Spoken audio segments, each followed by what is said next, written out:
ಇನ್ನು ಇದೇ ಬಿಡದಿ ಟೌನ್ಶಿಪ್ ವಿಚಾರಕ್ಕೆ ಸಂಬಂಧಪಟ್ಟ ಹಾಗೆ ಎಚ್.ಡಿ. ಕುಮಾರಸ್ವಾಮಿ ಅವರು ಕೊಟ್ಟಂತಹ ಪಂಥಾಹ್ವಾನವನ್ನ ಸ್ವೀಕರಿಸಿದ್ದಾರೆ ಸಿಎಂ ಡಿ.ಕೆ. ಶಿವಕುಮಾರ್.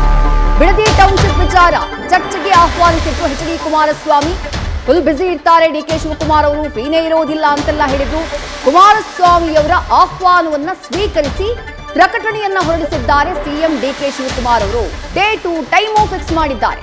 ಜೂನ್ 26ನೇ ತಾರೀಕು ಬೆಳಗ್ಗೆ 11 ಗಂಟೆಗೆ ಚರ್ಚೆಗೆ ಬರುವುದಾಗಿ ಸಿಎಂ ಪತ್ರವನ್ನ ಬರೆದಿದ್ದಾರೆ, ಪ್ರಕಟಣೆಯನ್ನ ಹೊರಡಿಸಿದ್ದಾರೆ. ಮುಖ್ಯಮಂತ್ರಿಗಳ ಕಚೇರಿಯಿಂದ ಪ್ರಕಟಣೆಯನ್ನ ಹೊರಡಿಸಲಾಗಿದೆ. ವಿಧಾನಸೌಧಕ್ಕೆ ಬನ್ನಿ ಚರ್ಚೆ ಮಾಡೋಣ ಅಂತ ಹೇಳಿ ಅದರಲ್ಲಿ ಉಲ್ಲೇಖವನ್ನ ಮಾಡಿದ್ದಾರೆ ಸಿಎಂ ಡಿ.ಕೆ. ಶಿವಕುಮಾರ್. ನಿಮ್ ಜೊತೆ ಚರ್ಚೆ ಮಾಡೋದಕ್ಕೆ ನಾನು ಉತ್ಸುಕನಾಗಿದ್ದೇನೆ ಅಂತ ತಿಳಿಸಿದ್ದಾರೆ. ತಮ್ಮ ಆಹ್ವಾನಕ್ಕೆ ಧನ್ಯವಾದಗಳು. ಬಿಡದಿ ಸಮಗ್ರ ಉಪನಗರ ಯೋಜನೆ ಅನುಷ್ಠಾನದಿಂದ ರಾಮನಗರ ತಾಲೂಕಿನ ಬಿಡದಿ ಹೋಬಳಿಯ 8 ಗ್ರಾಮಗಳು ಹಾಗೆ ಹಾರೋಹಳ್ಳಿ ತಾಲೂಕಿನ 1 ಗ್ರಾಮದ ರೈತರು, ಗ್ರಾಮಸ್ಥರು, ಪಾಲುದಾರರು ಹಲವಾರು ಸಮಸ್ಯೆ ಸಂಕಷ್ಟಗಳನ್ನ ಎದುರಿಸುತ್ತಿದ್ದಾರೆ.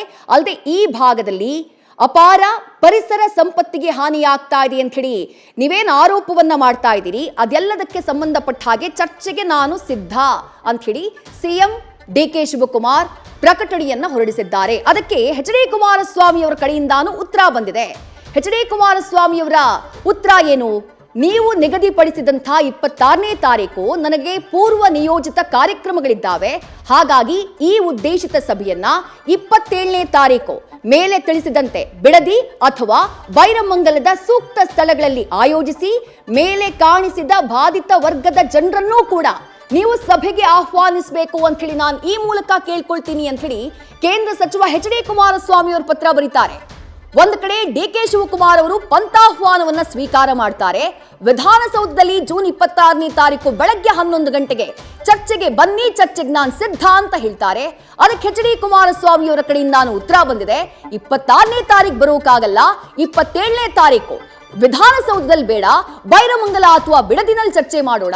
ಯಾರ ಸಮಸ್ಯೆಗೊಳಗಾಗಿದ್ದಾರೋ ರೈತರು ಅವರನ್ನು ಕೂಡ ಸಭೆಗೆ ಆಹ್ವಾನಿಸಿ ನಾನು ಕೂಡ ಬರ್ತೀನಿ ಎನ್ನುವಂಥ ಮಾತನ್ನ ಹೇಳಿದ್ದಾರೆ.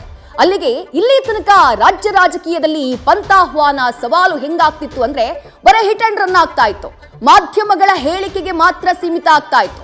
ಆದ್ರೆ ಬಿಡದಿ ಟೌನ್ಶಿಪ್ ವಿಚಾರದಲ್ಲಿ ಕುಮಾರದ್ವಯರ ನಡುವಿನ ಜಟಾಪಟಿ ಪ್ರತಿಷ್ಠೆಯ ಪಣವಾಗಿ ಕಾಣಿಸ್ತಾ ಇದೆ. ನೇರವಾಗಿ ಚರ್ಚೆಗೆ ನಾವು ಸಿದ್ಧ ಅನ್ನುವಂಥದ್ದನ್ನ ಇಬ್ರು ಕೂಡ ಉಲ್ಲೇಖ ಮಾಡಿದ್ದಾರೆ.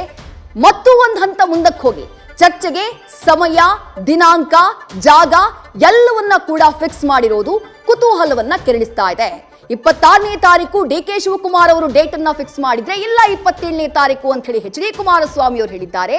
ನಿಗದಿಪಡಿಸಿದಂತಹ ದಿನದಂದು ಈ ಮದಗಜಗಳ ನಡುವೆ ಬಿಡದಿ ಟೌನ್ಶಿಪ್ ವಿಚಾರವಾಗಿ ಟಾಕ್ ಫೈಟ್ ನಡೆಯುತ್ತಾ ಅಥವಾ ನಿಜವಾದಂತಹ ಚರ್ಚೆ ನಡೆಯುತ್ತಾ ಅನ್ನೋದಂತಹ ಕುತೂಹಲ ಸದ್ಯ ಮನೆ ಮಾಡಿದೆ.